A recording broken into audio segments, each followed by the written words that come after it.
The best way when you're dealing with a game that not just a woman, but anyone puts you into is to not to play the game, to not adhere to the boundaries that they're trying to enforce on you. And when you do that, that just shows a higher level of status. I always found back in the day, my best way to compete was not to compete. Yeah. As a matter of fact, when I met my wife, I was out here visiting her. I was staying with her. And we were at, what was the 40 Deuce? We were 40 Deuce at Mandalay Bay. Okay. That's how long ago that was. And she started talking to this guy that was obviously just her friend, but just like talking to him for too long. So I just left. Yes. I not pouting, not anything else. I just left. And she's like, where are you? I'm like, I went to gamble. She's like, what? Yeah. I'm like, yeah, I'll see you later. I like also the concept of having a ton of female friends because you get to look behind the veil. Sure. And like, they'll literally show you, you'll see the nice text messages between them and a guy, and then they'll text some other guy. But like when you see it, when you really see it, if you guys, I'm telling you, have a female friend who's like a complete slut and like just watch how she behaves, and it will just scar you. It will illuminate so much. Like you will be or ruin your whole concept possibly, of yes. life. But like it would literally just consider Keanu Reeves like taking the thing out of his head and in the Matrix, and he's like, "What is this?" Like that's the level of just like disillusionment. Slut foo. You will understand. Okay. Anyway, so if you have a female friend like that, you'll start to see like what actually is going on, and it's so terrific when you see stuff like that. And I remember one time I had a friend of mine named Kim. And Kim was like that. She was very much like to test men, have several of them running at the same time. So Kim was not a good investment opportunity for me. So I was like, okay, Kim's a good friend. And then also Kim had a bunch of super hot friends. So I was like, okay, Kim is a great friend. Wing girl, good friend. Okay. So one time me and Kim went to, anybody from Dallas, you know about Sfoozies. Sfoozies used to be this huge, it's still there now, but it's used to be the it place. Everyone went to Sfoozies.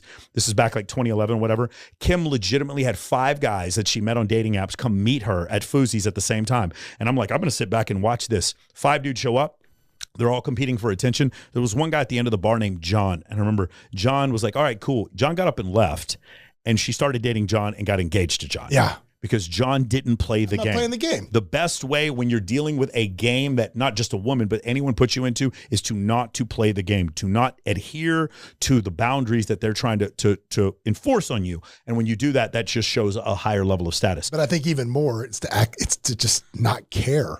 Not playing the game. Now, there's a difference between not caring and then like levels of. So there's some studies that show that women are attracted to what are called dark triad traits, which is Machiavellianism, sociopathy, and narcissism. There's a test for that. Yeah. So what you'll find is women are mostly attracted to narcissism traits. They're not attracted as much to sociopathy traits, and so.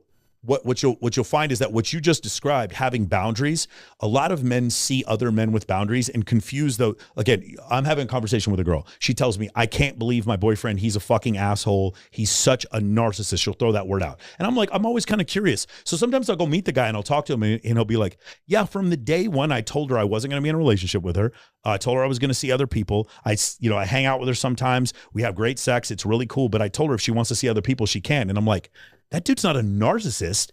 He just had boundaries. Yeah, that dude's not mean at all. Like, I can't blame him for anything. And she keeps going back to him and then blaming him for it. And I just remember seeing this happening over and over again and came to the realization you don't have to be a narcissist. What you have to do, though, is maintain masculine boundaries. And if you do that, that's fine. And your boundaries are up to you. You remember the whole Jonah Hill nonsense, right? Jonah Hill did nothing wrong. I'm going to say this again. Jonah Hill did nothing wrong. If anybody wants to debate me on this, you want to come on my show and get embarrassed, Jonah Hill did nothing wrong. Jonah Hill, thoughts and feelings. Jonah Hill do not reflect. I'm just kidding. No, fine. Jonah Hill literally tells his girl, this is why he did nothing wrong. He says, I would prefer if you didn't do this, didn't do this, didn't do this. Doesn't matter what he asked for. At the end, he said, I support you if this is what you need in your life. And I encourage you. You're a beautiful, successful woman, but this might not be for us. Yeah. He gave her the opportunity to leave, and then he broke up with her. What he did was enforce boundaries. And if you want to say, well, he shouldn't be telling her to not wear a bikini, then you need to tell every Muslim, the 1 billion, 500 million Muslim men on this country, on this planet, that they're all misogynists. Tell every Muslim that they're misogynist. Every Protestant that wants their wife to not walk around in a bikini. My girlfriend's a bikini competitor. I don't care that she's in a bikini, but some men have the opportunity, if they choose so, to have different boundaries in their relationship. Some guys let their wives sleep with other men, and some guys guys are like, I would prefer if you didn't wear that when we went out. You have the right to do that. As long as the other person has the right to leave, you're not being controlling. You have the right to do that. And there's just been this massive misinterpretation, because here's one of the things. When you tell men that they can't have boundaries, or when men do have boundaries, that it's controlling, you don't allow men to lead and you don't allow men to be masculine. And they become less attractive to women. And then women complain, where are all the good men? You need to allow men to lead and to act in a masculine manner. And the entire world is trying to teach men to not do that thing.